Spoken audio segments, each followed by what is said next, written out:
Mom said I was no longer family, so I stopped protecting their finances. Then their house sale failed, Grandma's care plan collapsed, and 58 calls hit my phone. My mom texted me, "You're cut off. Don't contact us again." I replied with one word, "Okay." So I moved on first. Accounts locked. House deal canceled. 2 days later, there were 58 missed calls and a message from their lawyer saying, "We have a serious problem." The text came in at 11:47 p.m. on a Wednesday. I was still at my desk. I am almost always still at my desk at 11:47 p.m. on a Wednesday. That is the kind of detail that matters later. The kind of detail that explains both why my parents needed me and why they never respected me.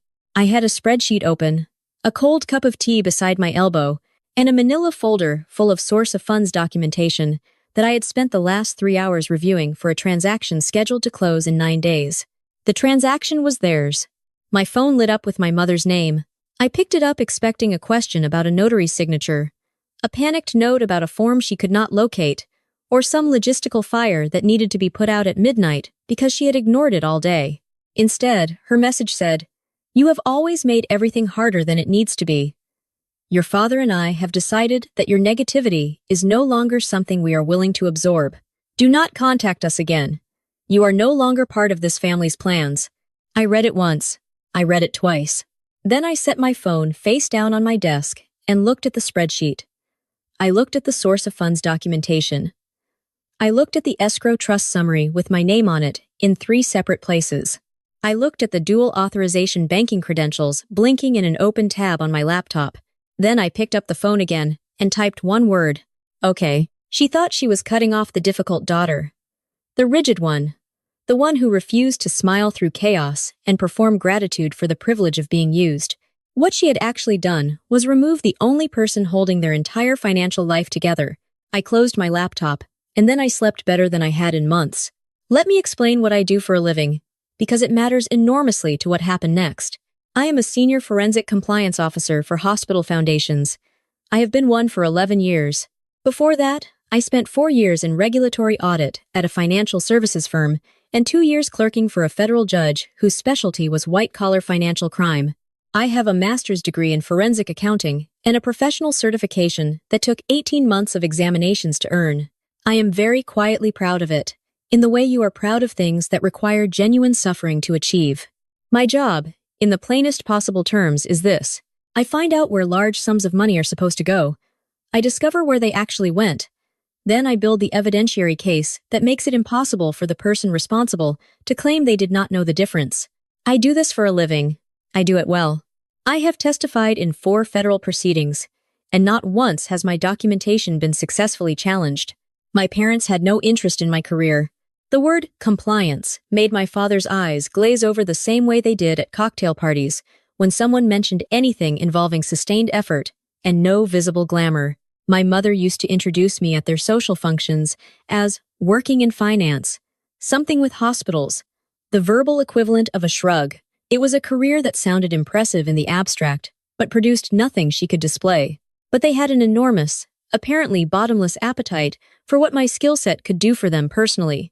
For 6 years, ever since my father's first significant business stumble in 2019, I had been their unpaid, uncredited, increasingly exhausted private risk manager.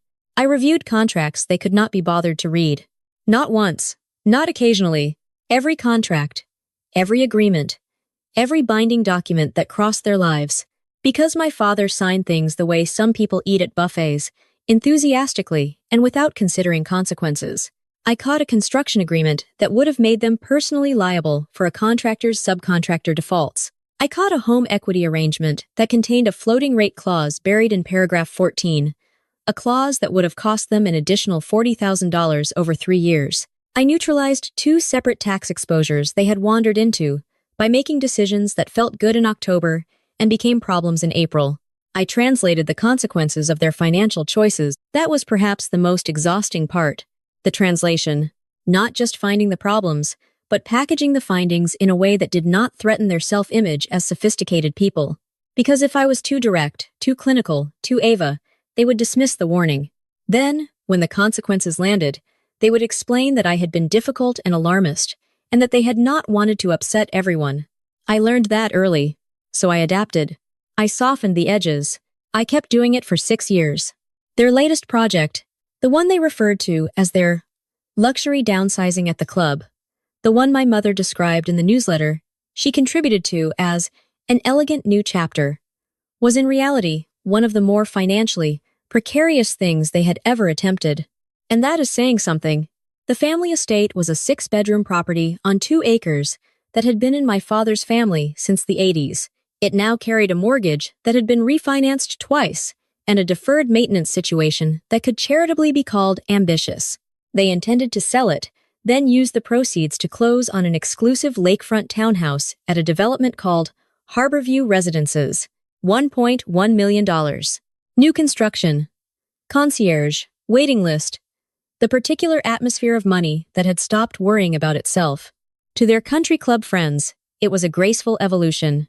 What those friends were not told, and what I had understood with absolute clarity for 4 months, was that the entire financial sequence was contingent on a chain of legal and administrative steps so precisely interdependent that removing any single link would collapse the whole structure. And I was most of the links. I had agreed reluctantly, with conditions, in a conversation my mother later reframed as me being difficult about something simple, to oversee the legal compliance chain for the transaction. I was the verification contact for the escrow coordinator. My credentials were attached to source of funds documentation that the title company required before proceeding. I had dual authorization over 2 bridging accounts that were carrying the transaction's financial weight, while the estate sale and the townhouse purchase ran parallel. My professional indemnification, the personal liability coverage that came with my certification, was effectively the backstop that made their financial picture look sufficiently stable to proceed. Without me, it was not a slightly complicated transaction. Without me, it was an unverifiable, inadequately documented, legally unsupported sequence of money movements that no reputable title company, escrow coordinator, or real estate attorney would touch. My mother knew this. She cut me off anyway. I have thought about that many times since. I have wondered whether she miscalculated, or whether she simply believed, as she had believed for most of my adult life, that when it came down to it, I would absorb the insult and show up anyway. That my professionalism and my fear of consequences would override my self-respect on a long enough timeline. She was not entirely wrong about my history. She was completely wrong about that particular Wednesday night. At 7:43 a.m. on Thursday, I was standing at my kitchen counter with black coffee, an open laptop, and no tantrum, no tears. I had allowed myself approximately 40 minutes the night before to lie in the dark, stare at the ceiling, and process the compound grief of being formally discarded by people I had spent years quietly protecting. Then I set that grief somewhere in the back of my mind and went to sleep. I am, at my core, a compliance officer. When a hostile party terminates a professional relationship while secretly relying on your legal indemnification to cover a transaction they cannot complete without you, there is a very clear, very well-documented procedural response. You remove the indemnification. First, I sent formal notice to Eleanor Voss, the escrow coordinator at Lakeshore Title. Eleanor was meticulous and cautious. 15 years managing high-value residential closings had made her the kind of professional who slept better, knowing documentation was complete. I had spoken with her 11 times over 4 months.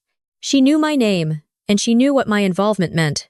I wrote, "Dear Eleanor, please be advised that, effective immediately, I am withdrawing my verification contact status from the Holloway estate transaction. My authorization to confirm source of funds documentation is revoked. Please update your records accordingly. I am available to answer procedural questions about this change, but not to restore or replace my authorization. Ava Holloway, FCPA." Then I emailed the real estate broker, James Whitfield, at Harborview Realty. I had liked James. He was earnest, detail-oriented, the kind of agent who actually read inspection reports. I wrote, "James, effective today, my authorization to communicate on behalf of the purchasing party in the Holloway Harborview transaction is permanently withdrawn. I have no further professional involvement in this matter." Then I opened the banking portal. It took 14 seconds to locate the shared escrow bridging credentials. I flagged them for emergency suspension pending formal review. An automated notification would go to both account holders, my parents, within the hour. Then I sent a letter to their accountant, Howard Fenn, CPA. Howard had always been slightly uncomfortable with how much of his client's financial documentation passed through my desk because it saved time. He had never once asked whether I had been formally retained or whether I was simply, silently, holding their accounting together out of filial obligation. I wrote, "Howard, I am writing to formally notify you that all documents previously routed through my review process will need to be reissued independently. My credentials, review chain, and personal indemnification are no longer attached to any aspect of the Holloway family's financial matters. Please confirm receipt." I did not threaten anyone. I did not explain myself to anyone. I simply stopped being the invisible infrastructure their entire operation was built on. Then I refilled my coffee and opened the case file I actually got paid to work on. By 9 a.m., I was deep in a hospital foundation audit, with the particular focused calm that comes from having made a decision you know is correct. The consequences started before I finished my second cup. At 9:11 a.m., Eleanor Voss called. I let it go to voicemail. Her message was professional and slightly strained. She had received my notice. She understood. She wanted to confirm the withdrawal was not an administrative error and that there was not a substitute contact being assigned. Please call me when you can, Ava. At 9:47 a.m., James Whitfield called. Also voicemail. Less professional. More frantic. He had apparently called Eleanor first. Ava, I'm getting conflicting information, and the seller's legal team is asking questions that I don't. I need to speak with you directly. Please. At 10:23 a.m., Howard Fenn emailed. Formal. Terse. The language of a man who had just realized he may have made several years of convenient assumptions that were about to become his problem. Received. Please advise whether this withdrawal is retroactive to previously submitted documentation or prospective only. Retroactive, I replied. Please treat all documentation routed through my desk as unverified, pending independent review. His response came 4 minutes later. Understood. God help us all. I appreciated his candor. The contractor situation was the part I had not anticipated, and it was the detail that confirmed the scale of what I was dealing with. My father had retained a firm called Kellner & Sons under a contract I had reviewed and flagged 6 concerns on, a contract my father had signed anyway, to complete a list of repairs to the estate before closing. Mandatory disclosure repairs. Things the inspection had found, and the sale was legally contingent on resolving. The deposit confirmation for Kellner's first payment had, it turned out, been tied to the bridging account I had just flagged. When the account went into emergency suspension at 8:15 a.m., the ACH transfer that was supposed to hit Kellner's operating account at 9 a.m. simply did not arrive. Tom Kellner had 30 years in residential construction. He was a man who had been burned by exactly this kind of situation before. So, at 10:30 a.m., he pulled his crew off the site. No crew meant no repairs. No repairs meant no disclosure compliance. No disclosure compliance meant the estate sale could not close. The estate sale could not close, which meant the townhouse funds did not exist. The townhouse funds did not exist, which meant $1.1 million in purchase agreements were about to dissolve. By noon, my phone showed 58 missed calls. I made a fresh pot of coffee and listened to the voicemails in order, the way you would read a case file. Chronologically. Dispassionately. Taking notes. The first message was at 10:34 a.m. My father. He was trying to sound casual and failing in the way a man fails when he has never had to sound casual about something genuinely catastrophic. Ava, honey. There seems to be some kind of misunderstanding with the bank. Nothing serious, I'm sure. Give me a call when you get a chance. At 10:54 a.m., the casual tone was gone. Ava, pick up the phone. I need you to call me today. Not tomorrow, today. At 11:41 a.m., raw panic was wearing the shape of his voice like a suit that did not fit. The title company is saying there's a complete hold. The broker is saying you pulled the authorizations. The contractor just left the property. Your mother is. Ava, this has to be reversed before close of business. Do you understand what's at stake here? I understood exactly what was at stake. Then, at 12:17 p.m., I received a text from an unknown number. Miss Holloway, this is Graham Pike Eskiner, legal counsel retained by your parents, regarding the Holloway residential transition. I'm contacting you directly because we have a serious problem that requires your immediate cooperation. Please call me at your earliest convenience. I looked at the message for a long time. Graham Pike. I knew the name. My parents had used him twice before, both times for situations that had resolved because I had quietly provided documentation that made his job easier. He was competent, expensive, and completely unaware of how much of his previous success on their behalf had been built on my unpaid labor. I typed back 6 words. Enjoy moving forward. You said it first. I set the phone down, and then something happened that changed the entire shape of what I thought I was dealing with. It was an email. It arrived at 1:08 p.m., misdirected to my address by mistake, because whoever sent it was working from an old contact list and had typed the wrong Holloway. The sender was Magnolia Residences Elder Care. Private. Premium. The kind of facility with a waiting list and a very large minimum deposit. The email read, Dear Miss Holloway, we are following up on behalf of the Holloway family regarding the funding structure previously guaranteed for the suite reservation of Mrs. Patricia Holloway Sr. As of today, we have not received confirmation that the transition funds are available and secured. Could you please advise on the anticipated timeline for deposit finalization? I sat very still. Mrs. Patricia Holloway Sr., my grandmother. I thought about her for a moment. 81. Sharp.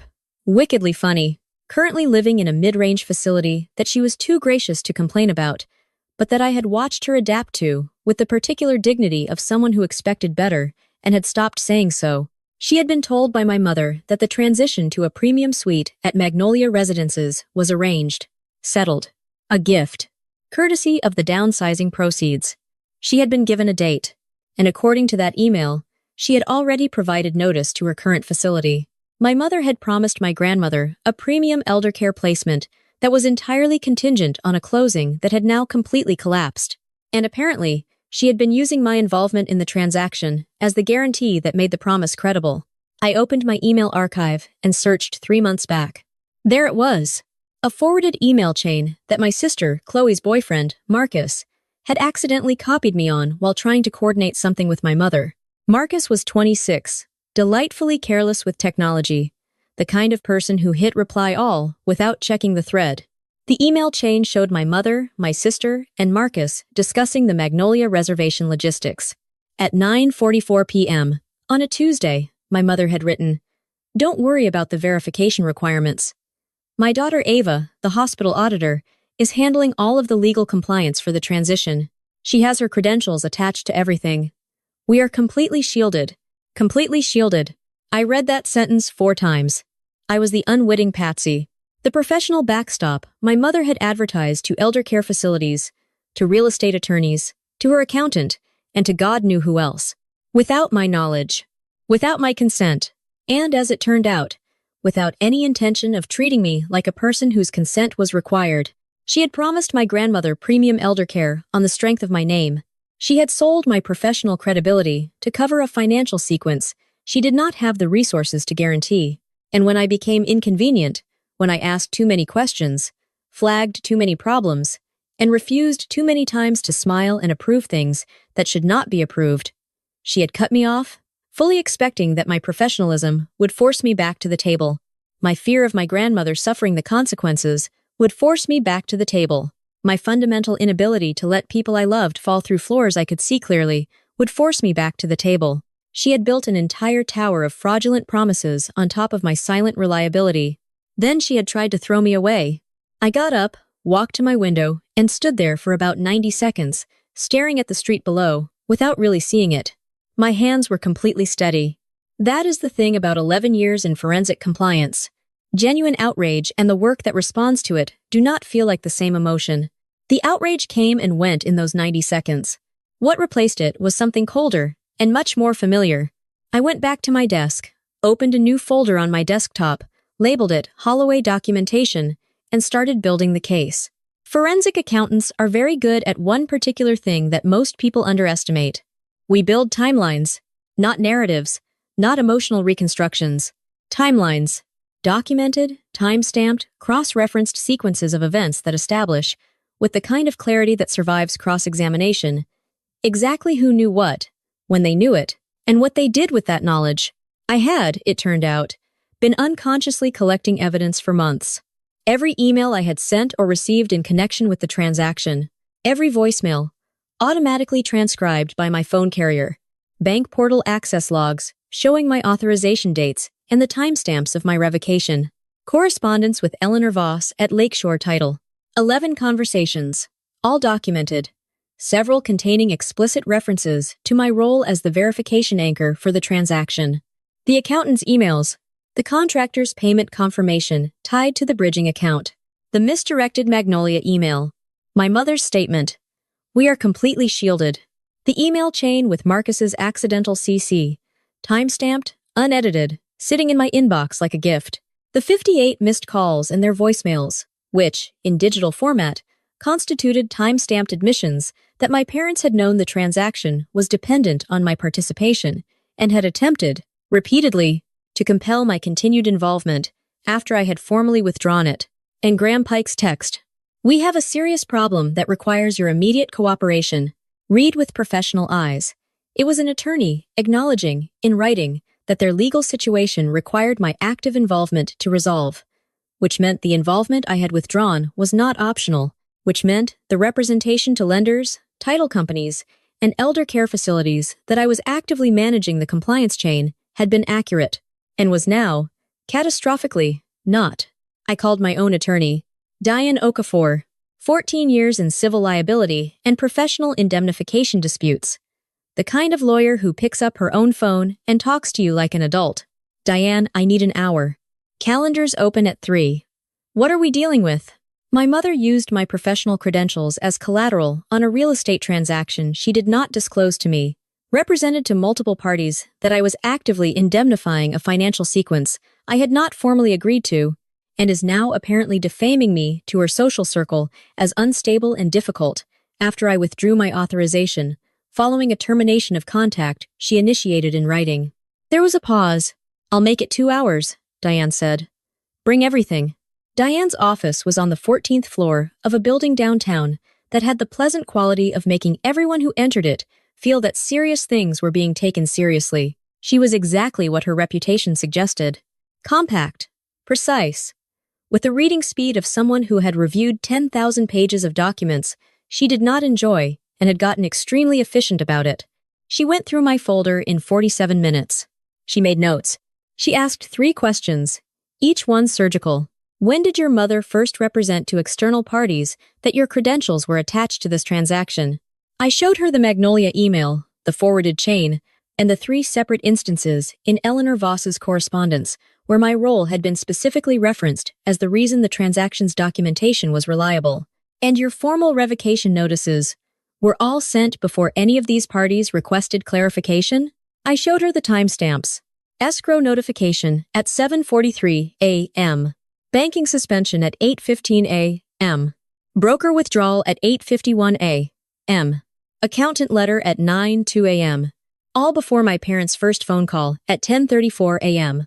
All before Graham Pike's text at 12:17 p.m.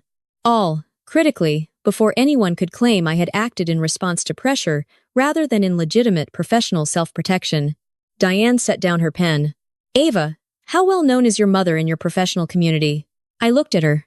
She's not in my professional community. No, but is she known to people who are? I thought about that. My mother had spent the last decade cultivating a very specific kind of visibility. The regional charitable circuit. Hospital foundation galas. The kind of donor events that attracted the intersection of old money and institutional reputation. She gave to causes that put her name in programs. She sat on the planning committee of an annual gala that, by coincidence, was being hosted in 3 days by the Meridian Health Foundation, where I had built my career for 11 years. Where my professional reputation was not a peripheral concern, it was the infrastructure my entire career operated on. She's connected to the Meridian Health Gala, I said. She's on the planning committee. She's been telling people, secondhand from 2 sources, that I had a breakdown and abandoned the family mid-transaction. Diane's expression did not change. She's burning your professional reputation to explain her own crisis. Yes. Using a platform that overlaps directly with your employment community. Yes. Diane picked up her pen again. The gala is Saturday. Yes. And she'll be there. She'll be performing there, I said. There's a difference. Diane looked at me for a moment with the particular expression of an attorney who had just calculated 3 variables simultaneously and arrived at a conclusion she was willing to voice. "I'm not going to tell you what to do on Saturday," she said. "I'm going to tell you that whatever you do, document it. And anything said publicly at a public event to people with material interest in the claims being made is not a private family matter." I nodded. "Also," she said, "I would like you to consider that the Magnolia Residence's situation may constitute elder financial abuse facilitation, depending on how your grandmother's placement was represented to her and what documentation she received." I had not considered that framing. I considered it then. I called my grandmother on Friday morning. She picked up on the second ring. 81 years old, sharp as a fault line, and the only person in my family who had ever spoken to me like I was worth listening to. Her voice was warm and then immediately careful because she could read me across decades and 200 miles of phone signal. "Something's wrong." "Grandma," I said, keeping my voice even, "I need to ask you some questions about Magnolia Residences."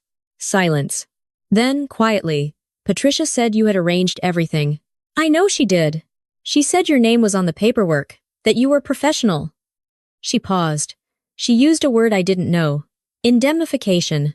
"That was not true," I said. "I need you to know that. What she told you was not accurate." The silence that followed was the specific silence of an elderly woman, recalibrating a significant assumption about her immediate future. I had seen that silence in professionally difficult moments, and it never got easier to sit with. "My notice to the current facility," she said finally. "I submitted it 3 weeks ago. My chest did something complicated."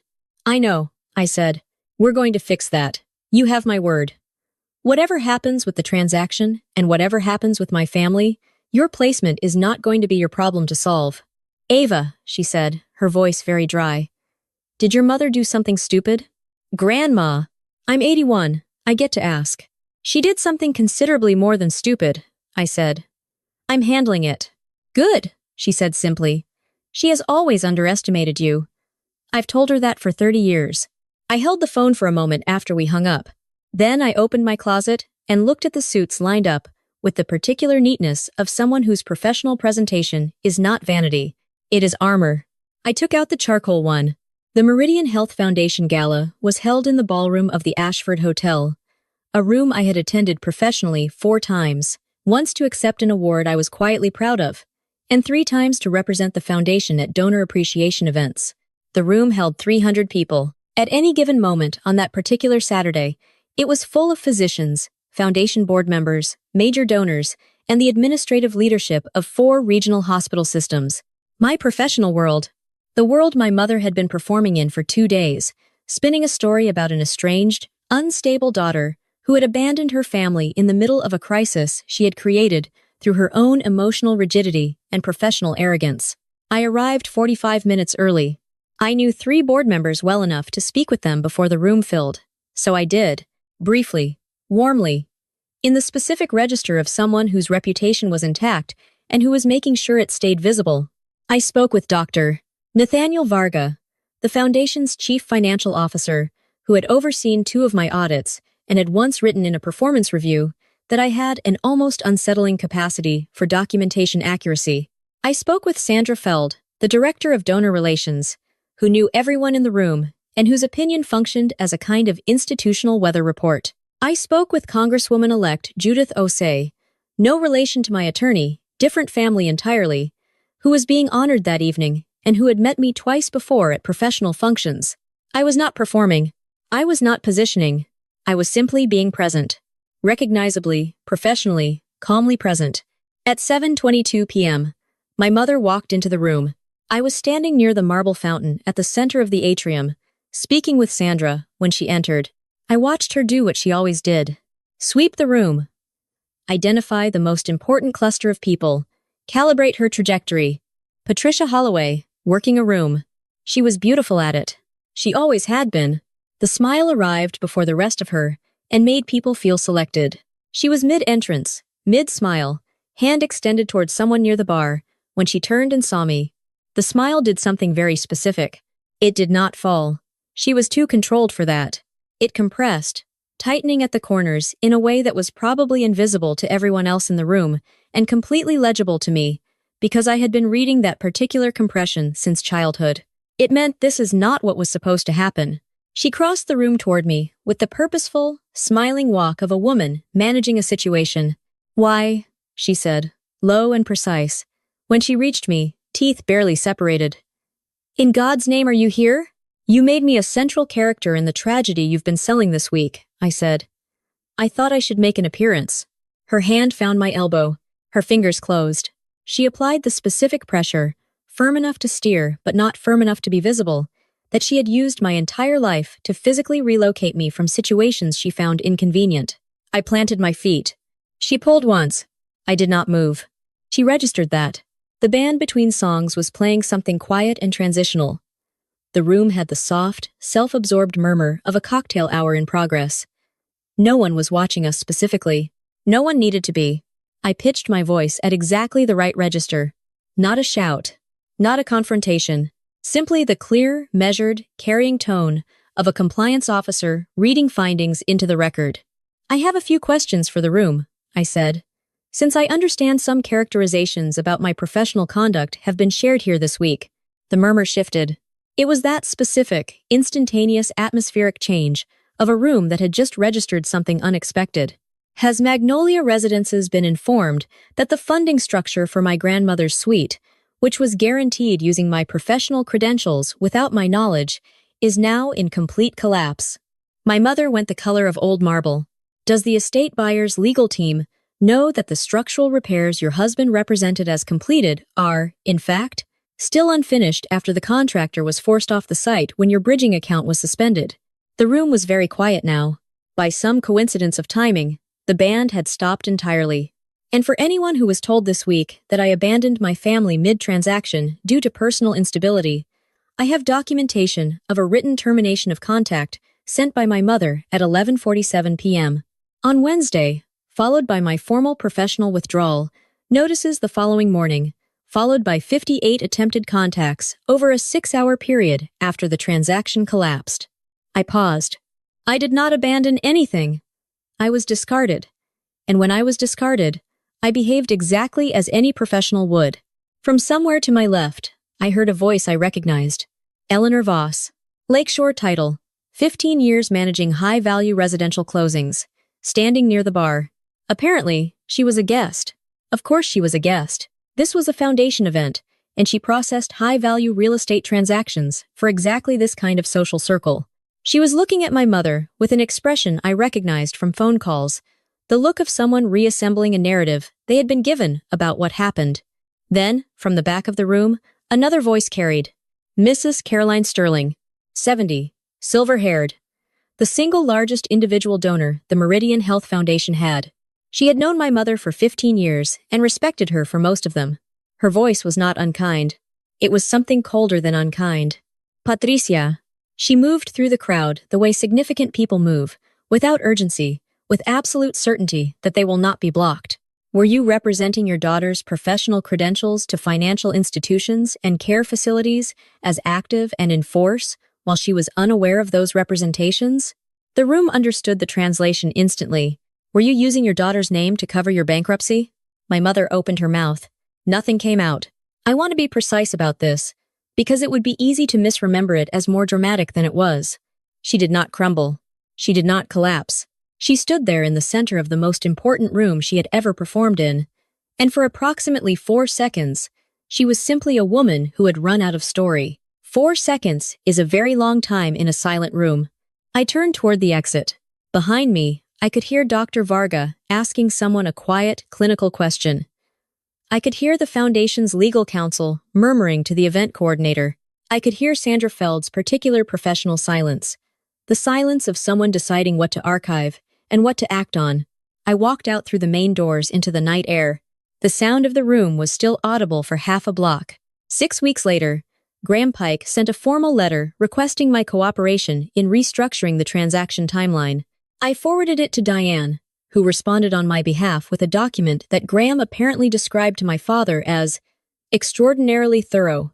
Eleanor Voss called to let me know the estate sale had closed eventually. The repairs had been completed with a crew my father paid twice the original estimate to source on short notice. Howard Fenn had spent 2 weeks reconstructing documentation I had previously reviewed in an afternoon. Eleanor was professional about it. Near the end of the call, she said quietly, "I should have asked more questions about your role from the beginning." "Yes," I said. "You should have." The Magnolia Residence's situation was resolved, though not the way my mother had planned.